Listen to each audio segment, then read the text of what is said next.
de nosso Senhor Jesus Cristo, sempre lembrando que aprendemos, buscamos conhecimento para esforçar e praticar, porque senão muito pouco vale. Apesar que a nossa evolução é natural, nós precisamos fazer nossa parte, buscar, estar evoluindo, aprendendo, estar levando os nossos conhecimentos para poder colocar na nossa vida. Hoje nós vamos falar um pouquinho sobre justiça das aflições. É um tema que tem muito a ver conosco, porque quem de nós não temos aflições aqui nesse mundo de provas e expiações? Esse item está no capítulo 5 do Evangelho segundo o Espiritismo, que é Bem-aventurados aflitos, o maior capítulo do Evangelho, que lá tem provas anteriores das aflições, causas anteriores das aflições, causas atuais das aflições, o bem e o mal sofrer. São 31 páginas só esse capítulo que vem trazendo para nós nossas dificuldades do dia a dia. Então eu vou ler para a gente poder sintonizar aqui com essa parte do Evangelho e a gente poder ver o que nós vamos estar falando nessa noite a respeito de justiça das aflições. É o item 3 que vem falar: as compensações que Jesus promete aos aflitos da terra só podem realizar-se na vida futura. Sem a certeza do porvir, ou seja, no futuro, essas máximas seriam um contrassenso, ou mais ainda, seriam um engodo, uma mentira. Mesmo com essa certeza, compreende-se dificilmente a utilidade de sofrer para ser feliz. Disse que é para haver mais mérito. Mas então se pergunta, por que uns sofrem mais do que os outros? Por que uns nascem na miséria e outros na opulência, sem nada terem feito para justificar essa posição? Por que para uns nada dá certo, enquanto para outros tudo parece sorrir? Mas o que ainda menos se compreende é ver os bens e os males tão desigualmente distribuídos entre o vício e a virtude. Ver homens virtuosos sofrer ao lado de malvados. A fé no futuro pode consolar e proporcionar paciência, mas não explica essas anomalias, que parecem desmentir a justiça de Deus. Entretanto, desde que se admite a existência de Deus, não é possível concebê-lo sem suas perfeições. Ele deve ser todo poderoso, todo justiça, todo bondade. Pois sem isso não seria Deus. E se Deus é soberanamente justo e bom, não pode agir por capricho ou por parcialidade.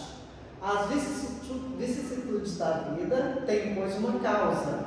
E como Deus é justo, essa causa deve ser justa. Eis porque todos devem compenetrar-se. Deus encaminhou os homens na compreensão dessa causa pelos ensinos de Jesus. E hoje, considerando suficientemente maduros para compreendê-los, revela por completo, a última parte, por favor. Revela por completo o último. Pela voz dos Espíritos. Revela por completo através do Espiritismo, ou seja, pela voz dos Espíritos.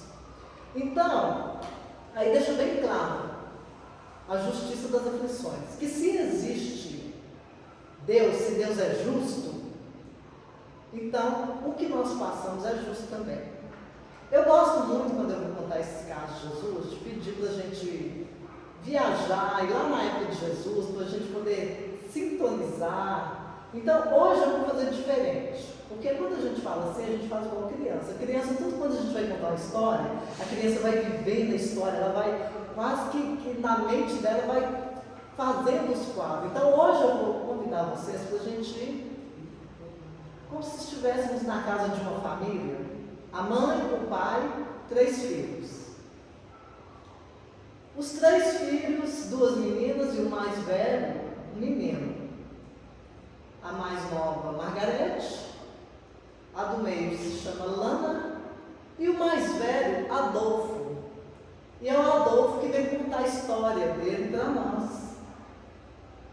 E o Adolfo conta para nós assim, que ele é o mais velho dessa família. E ele não sabia sequer pronunciar o nome dele. Ele falava, eu não sabia falar meu nome, apesar de eu achar meu nome muito bonito. Quando alguém perguntava meu nome, eu via alguém respondendo Adolfo. Eu achava a coisa mais linda. Na minha mente estava o nome Adolfo, mas eu não sabia pronunciar. Quando eu tentava pronunciar, saía Golf, um som horrível, um som parecendo que era todo preso. Eu não conseguia falar o meu nome. Mas eu sorria, eu gostava de ouvir o meu nome. Achava minhas irmãs lindas. Minha mãe caminhava, ela flutuava.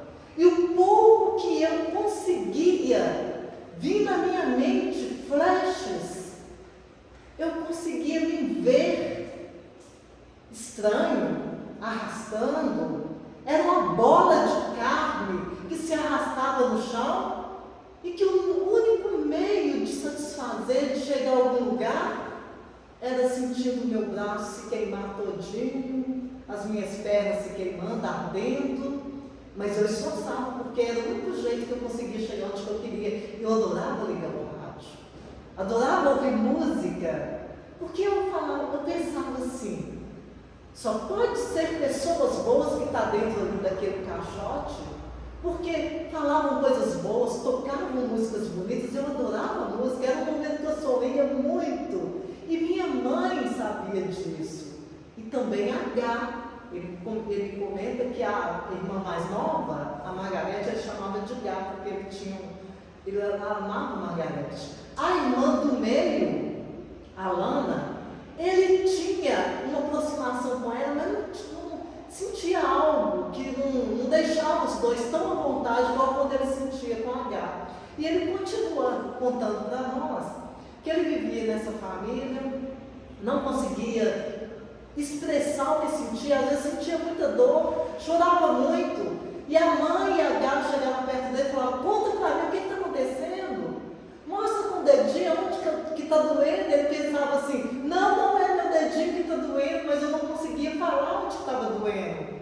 Era muito triste, eu ficava triste nessas horas, tinha pavor de médico.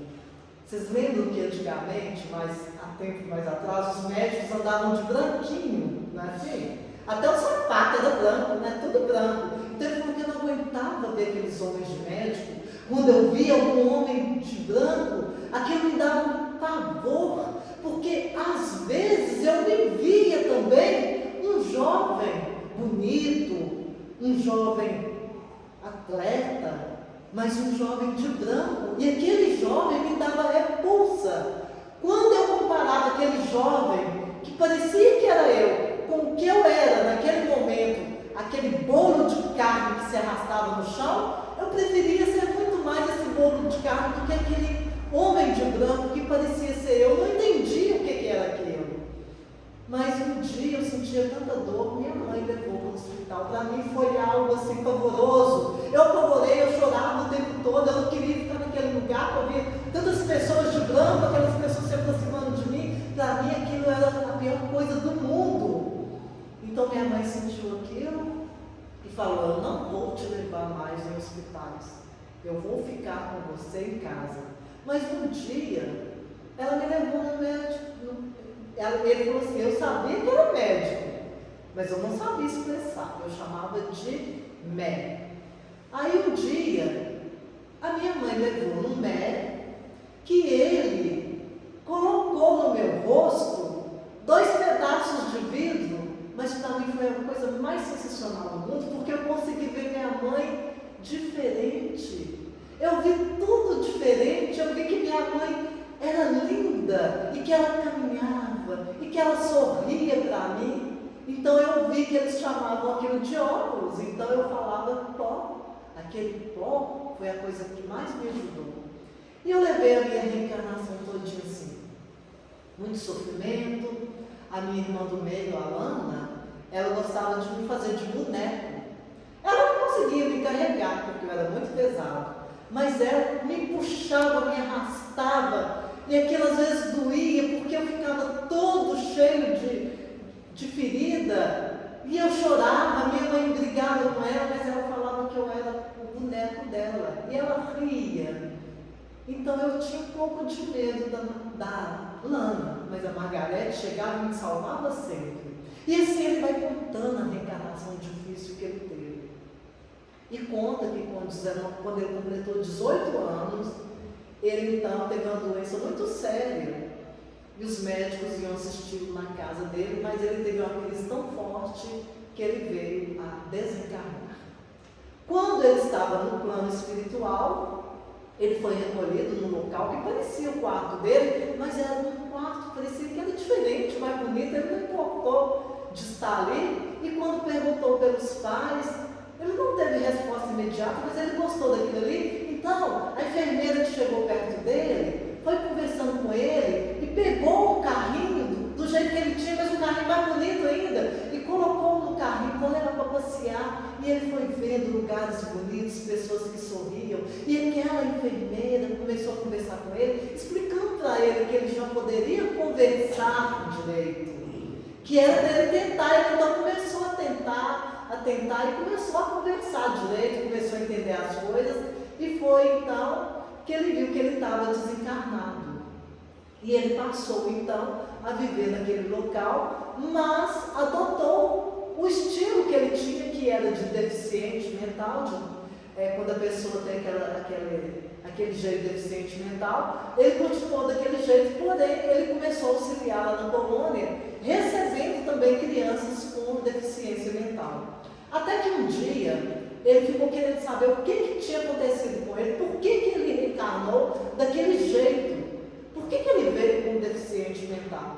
Então ele foi levado para fazer uma terapia. Gente, no plano espiritual também tem os psicólogos, terapeutas, os psiquiatras, e vou falar lá também no livro do Bispo. O Bispo também foi fazer terapia, o Adolfo foi fazer terapia. Aí ele foi informado, ele querendo saber da reencarnação dele, ele foi informado que ele então teria acesso à reencarnação anterior, para ver o que tinha causado para ele vir com deficiente mental. E lá ele ficou sabendo que ele, devido ao remorso destrutivo, ele tinha vindo com deficiente mental, porque a mente dele não estava aceitando coisas que ele tinha feito no passado. E ele lá no divã, ele começou a ver a reencarnação passada, onde ele era médico jovem, o médico que ele enxergava realmente era ele, mas esse médico estava na guerra. Mas antes disso mostrou a vida dele toda. Ele tinha nascido num berço muito nobre, um berço onde os pais eram ricos, os pais faziam todas as vontades dele, ele era considerado uma criança especial, e os pais faziam tudo o que ele queria. Mas muito cedo, muito jovem ainda, ele teve vontade de ser médico. Ao estudar medicina, logo ele se casou com uma moça também muito rica da sociedade, e essa moça passou a exigir que ele fizesse todos os gostos dela e também fizesse tudo para ganhar muito dinheiro. Ela pensava só em dinheiro. Quando ele foi ver, essa moça que ele tinha casado anteriormente era a sua irmã Alana, que não dava muita confiança com ele, que de vez em quando o arrastava e o feria. Talvez contando um pouquinho, né, gente, do tempo em que ele era marido, e ela arrastava e fazia com que ele ardesse um pouquinho.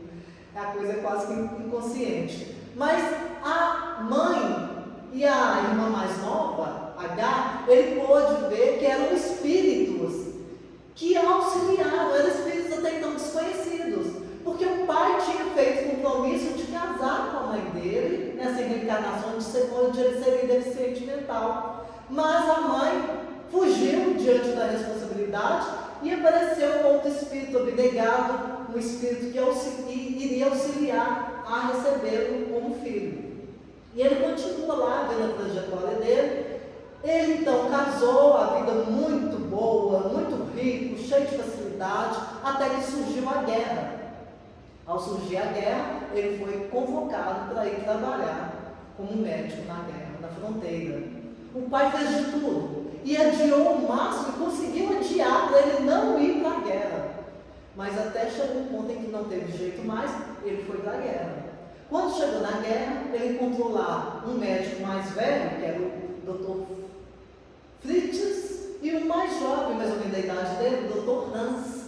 E ali os três trabalhavam na guerra até que, assim, quando o médico ele trabalha na guerra, ele tem que salvar vidas. Independente de ser guerra, ele tem que salvar vidas, é o juramento dele, né? Então lá, os três salvavam vidas, inclusive dos adversários. Mas chegou um ponto que começou a faltar provisões, a coisa estava ficando, muita doença, a coisa estava ficando muito difícil. Ele então, os três resolveram que quando chegasse inimigo, eles iriam matar os inimigos. Mas aquilo eles começaram a fazer de uma forma tão assim, fazendo atrocidades com aqueles inimigos, que aquilo ficou na consciência dele, ficou um remorso. Ao desencarnar, ele então viu as atrocidades que ele fez e ele pede para voltar como um deficiente mental, porque tudo, gente, quando a gente tem consciência, nós pedimos no plano espiritual as aflições muitas vezes que nós vamos passar aqui na Terra.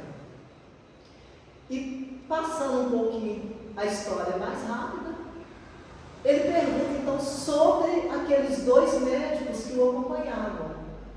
Aí o terapeuta lá falou com ele que queria levá-lo para conhecer os dois médicos que ainda estavam encarnados naquela vida. Quando ele chega numa fronteira, ele encontra lá um médico jovem, sorridente, um médico muito bem apessoado, brincando com crianças lá, essas crianças raquíticas, crianças com muito sofrimento, faltava alimentação, e ele pegou uma criança no colo e falou para a enfermeira: olha só, essa criança já tem 7 anos e ela parece ter 4 anos devido ao sofrimento dela. E a enfermeira falando: eu não entendo, senhor, um jovem, um médico tão jovem, um médico tão apessoado, um médico rico, vim parar nesse local, o que te trouxe aqui? Ele sorri e fala assim: foi o amor à profissão. E você? Ela fala: eu é porque meu casamento não deu certo, meu noivo morreu, desencarnou, e eu fiquei desgostosa da vida e vim trabalhar na fronteira. Aí, aquele espírito que acompanhava Adolfo explicou para ele: esse médico era aquele companheiro seu, o Dr. Fritz. Ele falou: mas como que ele veio como médico também? Aí o espírito explicou para ele: as nossas aflições não precisam de ter deformidades, ter dificuldades físicas, ter sofrimento. Ninguém reencarna para sofrer. Nós reencarnamos para resolver os nossos débitos. Como ele não tinha o remorso destrutivo igual você tinha, ele fez o juramento, ele pediu para poder voltar como médico para ressarcir os erros dele. Então ele está tendo oportunidade e está vencendo o que ele pediu. Então as nossas aflições, nós não precisamos de pagar os nossos equívocos com dor, com tristeza. Nós podemos arregaçar as mangas e trabalhar para o bem. Nós assim também estaremos firmes com as leis de Deus. Ele fala: e o outro médico? Então eles vão para outro lugar, e lá na via pública observam um homem caminhando, um jovem caminhando também, mas reclamando. Aí o Espírito falou para ele: observa esse homem. Ele pôde observar, e o Espírito, esse homem reclamando o tempo todo, ninguém gostava dele, tudo parecia que a vida, tudo que acontecia com ele estava errado, a minha vida não presta, o meu emprego era ruim, eu não gosto do emprego, ninguém gosta de mim, mas também eu não gosto, e reclamando o tempo todo. Aí o Espírito falou com ele: observa bem o físico, o corpo físico. E eles observaram a mancha, e o Espírito falou com ele: ele está criando um câncer, porque as células desordenadas estão vindo devido ao seu temperamento, a intemperança. Foi o que André Luiz também teve, devido à intemperança ele desencarna mais cedo. Então ele vai contrair o câncer devido à vida dele. Então ele veio sem deficiência física, mas o seu espírito é totalmente doente e ele vai adquirir um câncer. Então, deixando claro para nós, as nossas aflições, todos nós temos, mas nós precisamos de entender que nós estamos aqui no mundo não para sofrer, mas para trabalhar no bem e para o bem. Para dar continuidade à nossa fala, hoje nós temos uma surpresa, eu vou chamar a Patrícia, que vai trazer para nós sobre um outro ângulo a justiça das aflições. Por favor.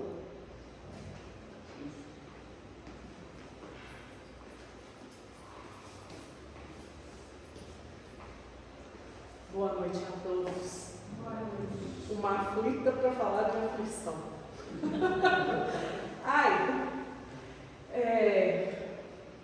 Eu fui criada, ontem nós tivemos uma fala, eu achei interessantíssimo, e na fase do jaleco branco,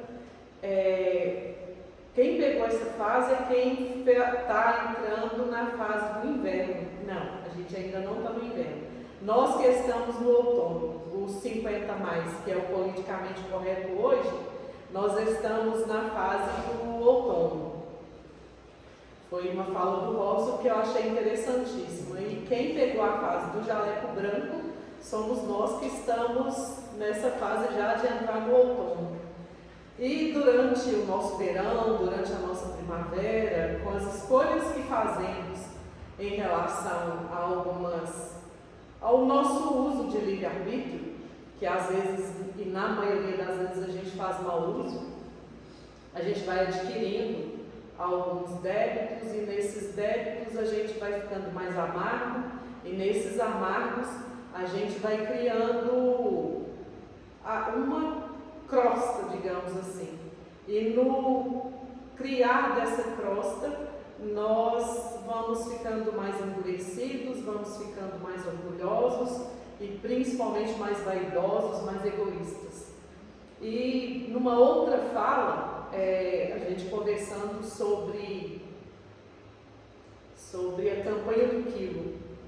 Não participei ainda, e aproveitando essa fala, eu achei interessantíssimo, porque como orgulhosa que sou e cheia de mazelas, eu acho que o meu iniciar teria que ser justamente pedindo, entrando na campanha do quilo, não para pedir para o outro, mas pedir para mim, porque eu acho que seria um engasgar mesmo, e seria uma das maiores provas, a oportunidade seria uma prova gigante. Mas não é para falar de mim que eu estou aqui.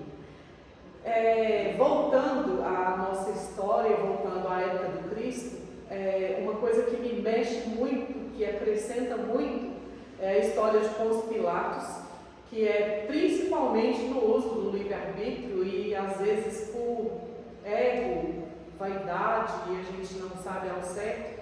Eu principalmente não sei concluir o que foi o que o levou a lavar as mãos. E nesse lavar de mãos, eu acredito como pessoa, como ser que tento ser humana, o que ficou de aflição na alma dele, para ele ter que pagar e ele ter que viver o resto dos seus dias com aquele peso, que eu acho que é o tipo de decisão que ninguém gostaria de ter tomado. O quanto ele deve ter sofrido e o preço que ele deve ter pago com consciência, com aflição e com falta de paz de espírito o resto dos seus dias. E é nessa aflição que a gente não tem ideia, a gente não faz ideia da dimensão do amor, da misericórdia, da grandeza da justiça divina, a justiça de Deus. Porque um crime cometido, um erro cometido, não é a justiça humana nos condenar e nos dar um castigo, uma prova, ou seja lá o que for, não vai quitar o meu débito, não vai pagar a minha dívida. O que vai pagar a minha dívida é eu me acertar, eu me purificar, eu me perdoar. E é uma das coisas mais difíceis que tem da gente fazer. É a gente se perdoar, é a gente colocar o joelho no chão, a gente continuar trabalhando e agradecendo sempre a oportunidade de agarrar com unhas e dentes, a oportunidade de trabalhar e no mesmo agarrar, ao mesmo tempo, a oportunidade de trabalho, a gente também ter em mãos ferramentas, que seria principalmente uma picareta e um martelo, para a gente trabalhando essa couraça que sempre é criada em volta de nós e que a cada dia nos deixa mais brutos e que só com o passar do tempo nós conseguimos aproveitar e realmente trabalhar em prol do que é melhor, para a gente ir se descobrindo, se perdoando, se auto-melhorando e principalmente crescendo e evoluindo, como eu acredito e acho que a maioria acredita que é a vontade do Pai. E é o que é necessário a gente fazer todos os dias, colocar o joelho no chão, não que seja materialmente, fisicamente, que a gente coloque de coração e agradeça e agarre mesmo a oportunidade de trabalhar. A reforma íntima ela não é fácil, ela é doída. A gente trabalha um dia, melhora, começa a engatinhar, no dia seguinte a gente já cai, se esparrama no chão, chora, esbraveja, no dia seguinte a gente respira, levanta e vamos trabalhar de novo. Então é agradecer a oportunidade que Deus nos dá, a oportunidade de trabalho, de convívio, e no convívio a gente principalmente conseguir começar a trabalhar em casa, que eu acho que não é achar, não é achismo, é com certeza, não é uma escola, é uma faculdade com graduação e pós-graduação, porque a maior experiência que a gente tem é dentro de casa. A gente planeja que vai dar tudo certo, que vai se segurar, que vai ter paciência, mas é dentro de casa que a gente explode, é dentro de casa que a gente cai e levanta.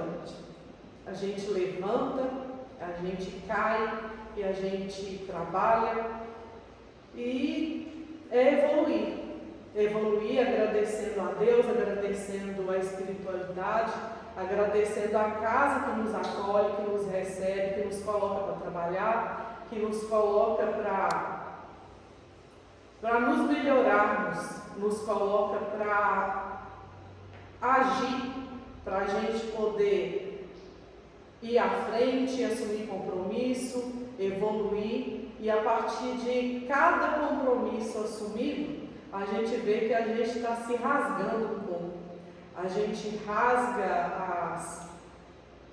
rasga o orgulho, um dia a gente rasga a vaidade, aí a gente pega de volta, porque mesmo a gente abrindo mão, faz parte do nosso temperamento, faz parte do nosso ego, e agradecer a Deus, sempre, sempre, sempre. E que Jesus Cristo, Ele se faça presente, que ligue em nossa alma, que ligue no nosso coração, que ligue no nosso espírito, aquele pisca-alerta para a gente não se deixar cair, para a gente tentar trabalhar, para a gente sempre continuar na luta, não abrindo mão da oportunidade de trabalhar todo dia. Que assim seja.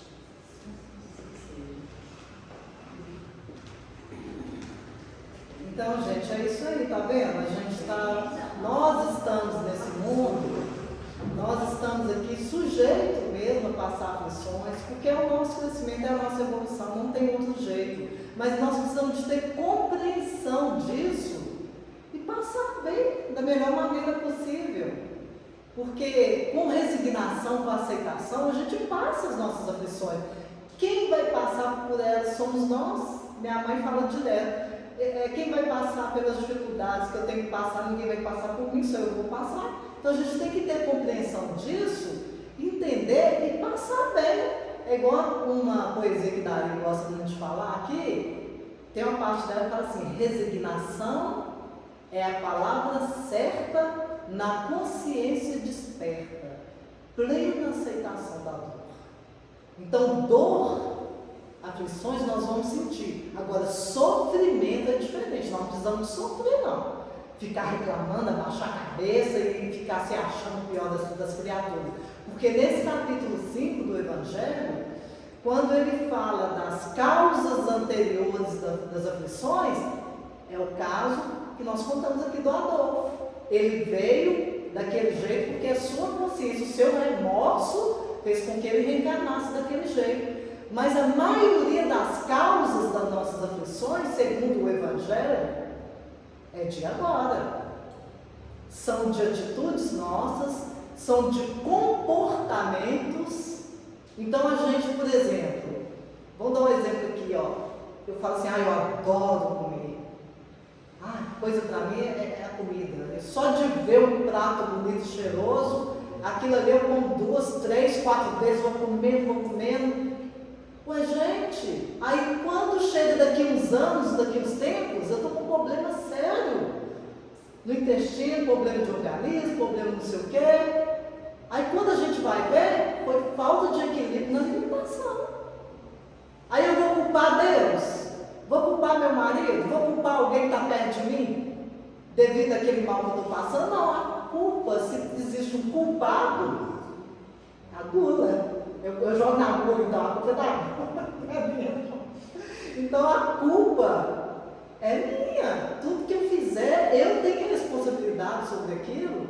Por isso que hoje a gente está vendo, ao estudar aqui, a medicina, tudo anunciando assim, a gente buscar o equilíbrio na alimentação, no nosso comportamento, sem falar os vícios que são mais grosseiros hoje em dia, que a gente está aqui não é para condenar ninguém, jamais, mas nós precisamos citar esses vícios no sentido de aflição. Diga. A justiça das aflições, a gente jogando nesse caso aí que você citou do Adolfo, você pode ver que não é fazer coisa errada. Nós espíritas, a gente precisa vencer essa crença limitante de que o fato de eu ter um passado negro eu tenho que sofrer. Sim. Em verdade, é justo desde que eu mantenha minha mente em equilíbrio, em busca, em tranquilidade. Eu não preciso passar. Sim. Então isso é justo. Agora, o outro acha que ele precisa sofrer, ou que ele fez errado, ou que ele tem culpa, então ele vai sofrer porque pela própria condição dele, não é Deus. É ele em que se coloca numa posição de vítima, de devedor, né, de pequeno, uma mentalidade frágil, então ele vai passar por dificuldades. À medida em que ele melhora a sua mentalidade, ele melhora a sua positividade, em que ele acredita que ele não precisa passar e que ele pode pagar de outra forma, ele muda o cenário, a gente muda a vida da gente. Eu mudo o meu agora, eu mudo o meu amanhã. Assim, basta começar a pensar. Então, porque aqui perde a força, aqui perde a intensidade. Você vê que tudo está nas mãos da nossa mente, é do nosso pensamento. Ele adoece, mas ele também tem força de curar a si mesmo. E a outra é acreditar. Aquela pessoa que não tem essa firmeza, ele vai então passar por outras dificuldades, porque é justo. Ele não está fazendo jus, ele não está trabalhando o bem-estar dele, então é ele mesmo que cria a doença. Jamais é Deus. Isso ficou bem claro na história do Adolfo, porque ele, com a consciência, com o remorso destrutivo, como eu falei, ele trabalhou a mente dele no remorso para vir como um deficiente, sofrendo, e acaba sofrendo todo mundo ao redor. Se bem que as pessoas que estão ligadas ali, todas as pessoas que estão ligadas conosco, têm uma certa responsabilidade. Mas não é necessário a gente sofrer. Por isso que a gente não pode abaixar a cabeça e ficar no remorso e reclamando, ou se achando pior, como diz ali, a vítima das circunstâncias. Não existe isso. Nós precisamos de entender que desde a partir do momento que eu entendo que é a lei de Deus, eu vou trabalhar para ressarcir minha dificuldade, eu vou trabalhar com amor, com alegria, sem sofrimento. Então jamais a gente abaixar a cabeça, mas igual estava falando da justiça das aflições no sentido das nossas aflições atuais, a gente muitas vezes nós não trabalhamos o nosso pensamento. Tem hora que nós não sabemos nem o que nós estamos pensando. A gente, se for controlar o nosso pensamento, a gente nem sabe o que está pensando. Ou então tem hora que parece, a gente fala assim, parece que eu penso 4, 5 coisas ao mesmo tempo. Não é. O nosso pensamento é contínuo, mas ele é muito rápido. A gente não pensa 3, 4 coisas ao mesmo tempo. A gente precisa de focar no nosso pensamento e ver o que eu estou pensando, o que eu quero para a minha vida e para a vida dos outros. Parar de julgar as pessoas, parar de condenar, parar de falar mal. Tudo isso. Por exemplo, no caso de falar mal, eu nasço e começo começa a reclamar de tudo, de todo mundo e falar mal das pessoas. Vocês já viram também, na minha época mais jovem, que eu não tem muito tempo atrás, não, foi um pouquinho, mas assim, eu era um pouco mais jovem, né? E eu ouvia muito minha mãe falando assim, olha lá, fulana está grávida. Aí o povo falava, ah, mas isso é pagano, porque a mãe dela é muito fofoqueira. A mãe dela falava da vida de todo mundo, de todas as moças, agora está pagando. Gente, ninguém paga nada por ninguém, a gente paga as nossas atitudes e os nossos pensamentos. Aí a gente tem que ficar vibrando no bem e atento ao que eu estou pensando. Porque eu não vou pagar nada que minha mãe fez, ou meu pai falou, fulano falou, meu marido. Não, eu vou pagar, entre aspas, eu vou ressarcir o débito que eu tiver feito, que minha consciência está acusando. Minha consciência não vai me acusar se eu quiser trabalhar com o bem. Olha só, uma casa como essa, como a Patrícia falou, que dá oportunidade para todo mundo, não só de estudar, que tem estudo a semana inteira, mas de arregaçar as mangas e trabalhar no bem. Fazer uma campanha do Quilo é trabalhar realmente o nosso orgulho, porque a gente bate nas portas e tem hora que a pessoa xinga a gente de cima e baixo. Você tem que agradecer e sair sorrindo. É trabalhando orgulho, mas muitas vezes é trabalhando essa pessoa orgulhosa que está lá dentro de nós. Eu ia falar dos vícios, que a gente não está aqui condenando, mas muitos vícios aí mais de vocês. Por exemplo, eu bebo. Começo lá no tempo de jovem, começa a beber, só vazio, só bebendo. Vai chegar lá na primavera, não, aí vai ser no outono. No outono, muitas vezes aquilo vai começar a fazer efeito. Aí eu começo a ter problema de rins, problema de cirrose, não sei, um monte de coisa que eu não sei, gente, não entendo, sou médica, mas tudo devido à atitude que eu tomei lá quando eu estava na minha primavera.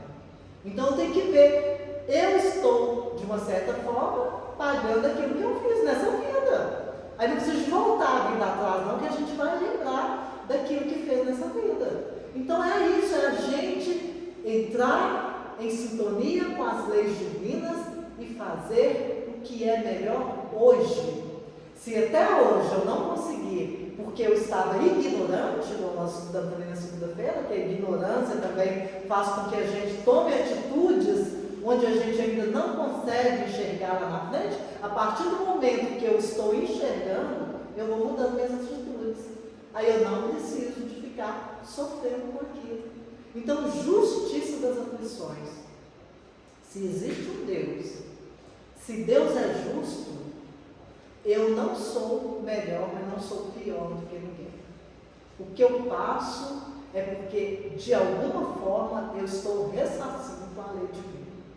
Agora, eu preciso de entender isso e fazer o melhor a cada dia, buscando oportunidades de trabalho, buscando vencer a mim mesmo. Gente, quando eu falo em pensamento, tem hora que vem os pensamentos na mente da gente, que a gente tem que livrar daquilo. Eu fico olhando, eu tenho hora que vem uma coisa assim na minha cabeça, que eu tenho, parece que eu não estou sintonizando com aquilo, mas se veio é porque, de alguma forma, eu sintonizei. E para a gente livrar daquele pensamento, quando a gente já sabe que não deve estar pensando naquilo, parece que o negócio insiste na cabeça da gente, observa vocês verem. Aí fica mais forte. Aí tem que fazer igual o Paulo de Tarso. Tem que deixar aquele homem velho para trás e ser um homem novo. Aí quando começa a vir pensamento insistente que eu não quero na minha cabeça, eu falo, nossa senhora, e vem a Vânia velha querendo tomar conta, porque a Vânia jovem agora, né, não está querendo isso não. Deixa a Vânia velha para trás e vamos pensar diferente. Aí tem hora que o pensamento insiste, eu começo a cantar igual criança, lá. Quando eu vejo, mudei o pensamento mesmo, mudei a sintonia. A gente precisa de transformar isso dentro de nós, porque senão a gente vai ter que ressarcir com a lei divina com sofrimento. E ninguém quer sofrimento, e não precisa sofrimento. Vamos levantar nossa cabeça, vamos sorrir para a vida, agradecer. A gratidão é algo que nós podemos fazer a todo momento, gratidão sempre. Uma hora que a gente vai tomar banho ali, gente, agradecer a Deus, porque quando a gente está doente e alguém tem que dar um banho na gente, é tão ruim, é tão desagradável. Então a gente vai tomar um banho, a gente não lembra disso e não agradece a Deus, está tomando um banho. Aí eu reclamo que a água está fria, eu reclamo daquilo. Não, vamos parar de reclamar. vou olhar o lado positivo, porque tudo tem um lado positivo. Assim nós estaremos trabalhando o nosso coração e nossas aflições com certeza vão se acelerando e nós vamos ter o tempo certo de estar resgatando. Com certeza, porque se é débito, nós vamos ter que resgatar, mas não com sofrimento. Então que Jesus nos abençoe e nos dê esse esclarecimento para a gente continuar na nossa caminhada com passos firmes e com muita vontade de vencer primeiro a nós mesmos. Que assim seja.